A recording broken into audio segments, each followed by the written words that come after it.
welcome back. My name is Leanne, and today we are going to talk about a simple step that you can start implementing into your day today, right now, to help you find more joy in your life, more joy within yourself, more joy within your surroundings, more joy in your marriage, with your kids.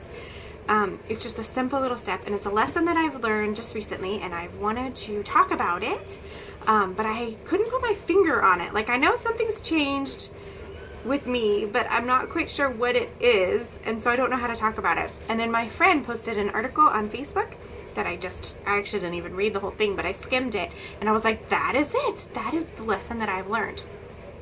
And the lesson is basically having realistic expectations. So when I look back over my life, over my 10 years of marriage, over my 8-year career of parenting, I have realized that most of my hurt feelings, most of my frustration and anger has come from my expectations not being met. I have an expectation of how something should be or something should go, and when it doesn't get met, I get angry or frustrated or hurt. And looking back, usually the unmet expectations are because I made unrealistic expectations. Look, losing 50 pounds in 2 months is not a realistic expectation, right? So getting frustrated with myself when I've been on a diet for 2 days and haven't lost 50 pounds is not acceptable to be frustrated about. Which is kind of a funny example, but the real example that really opened my eyes was with my marriage. So we run our own business. My husband runs a pretty substantial company here where we live, and it's a lot of work on his part. It's a lot of hours he puts in on his part. And so I just expected that we would have a 9-to-5 life, right? Like he would, as if he was working a 9-to-5 job. I just expected that he would come home at 5:34 every single day, and we would sit down and have dinner, and then he would help me with bath time, and we would sing lullabies, and then that's not what we have. In the business we're in, a lot of times his work has him out in the evening time because that's when his clients are home. And so to expect him to be home at 5 o'clock every single day is not realistic. And so for me to continually be upset day after day, month after month, year after year about not having this 9-to-5 lifestyle is not fair for him or for myself. A realistic expectation for the lifestyle that we have is that he will communicate. Tonight I will be home at this time. I will need dinner. Or tonight I won't be home, or I'll be home late because I have a meeting until 9 o'clock at night. So don't worry about me for dinner.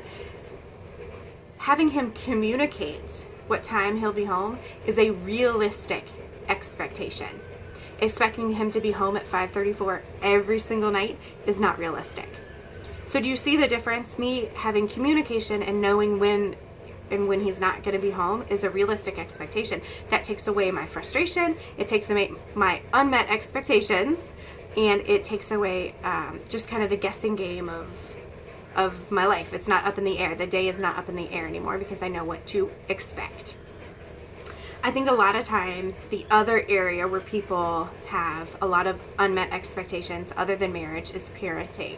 When you get pregnant for the first time and you're like, we're going to have a little baby and it's going to be awesome, and they're going to smile and they're going to bounce and we're going to go on long walks and it's just going to be amazing. And in reality, you get this little thing that the only way they know how to communicate is to cry. And sometimes they cry a lot, and that is not your expectation of what parenthood is supposed to be like. So then you get this baby that all it knows how to do is cry, and it's crying a lot, and you're like, what am I doing wrong? You know, I expected this happy baby. I expected to bond with this baby. I expected to be totally over the moon and in love with this baby, and all I've got is kind of like this thing that cries at me all the time, and I don't know what I'm doing. And so there must be something wrong with me as a parent. And in reality, your expectation was incorrect. You should expect a baby that's going to cry because that's the only way they know how to communicate. And you should expect that parenting has lots and lots and lots of learning curves. You make lots and lots of mistakes as a parent, and you learn from them and you grow, and that is a realistic expectation. So setting that expectation as a parent, no matter how many kids you have, will set you up for success and not so much for failure. You won't get frustrated with yourself as much. You won't get frustrated with your kids as much. Same way as you wouldn't bring a puppy into your home and expect them to never have an accident in the house because they have to be taught where they need to go potty. It's the same with parenting. You can't expect to tell your 6-year-old son to go clean the bathroom and expect it to be done beautifully if you've never taught them what to do. You have to take the time to sit down and teach them and show them, like, you wipe this and then you wipe that and then you do this and then you do that. You have to have appropriate, realistic expectations basically for every part of your life. Training your children within your marriage. And so for me, when I took that expectation off of my husband and I said, look, from now on, I really don't care what time you come home. I just need communication. I just need to know when you think you'll be home. I just need to know what's in store for my evening. Are you going to be home for dinner? Do I need to make a little bit more so that the food gets eaten? Are you not? Are you going to be at a client's house and I don't need to make dinner and that way no food gets wasted? You know, having that communication so that I have a realistic expectation has taken a lot of pressure off of both him and myself, and it's brought a lot of joy back into my life because I'm no longer focusing on why I'm frustrated or what's going on or can you believe he's not home again. Now it's, I know what to expect and I can live within those expectations. I don't know if any of that makes sense, but it's a really great tool to have. Try it. Take a good look. It's an area where you are most frustrated. Do you find most conflict within your marriage? Is the most conflict within your finances? Is one partner upset because the other partner is spending too much? Well, really sit down and say, okay, how much do we need for groceries? How much do we need for playtime, like fun money? What is a realistic expectation within our finances? So marriage, finances, parenting, schooling. We are semi-homeschoolers, and so my first couple of years of homeschooling, I would think, okay, everybody, I'm going to start teaching so-and-so, so everybody else just leave me alone for a little bit, and I would really expect them to leave me alone.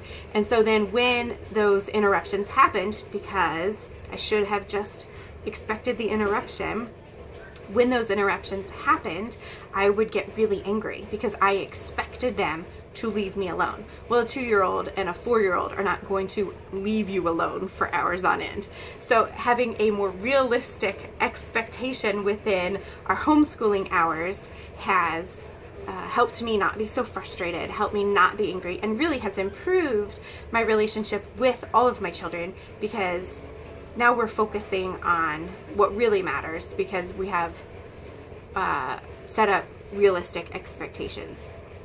So that's just my little tidbit of the day. Expectations versus reality. Take a look at where you are most frustrated within your life and see if maybe your expectations are not realistic. And then if they are realistic and they're still not being met, look at how you can reconcile that. Is it as simple as, I just need a little more communication? Is it as simple as, you just need to communicate better with your husband or with your wife? Is it as simple as, I need to sit down and train this child how to do this thing a little bit better, and that way when I tell them to go do it, it gets done and I'm not frustrated because I've taken that little bit of time in training, and so now the expectation can be met because now they have the knowledge on how to do it. So that's just my little tidbit for the day. I hope it's helpful. I would love to hear about your experiences with this, if it's something that works for you, since it has worked really well for me and really taken a load off of my shoulders in my home. The feel of our home is a little bit different just by having more realistic expectations. So anyway, I hope you're doing well, and we'll talk to you next time.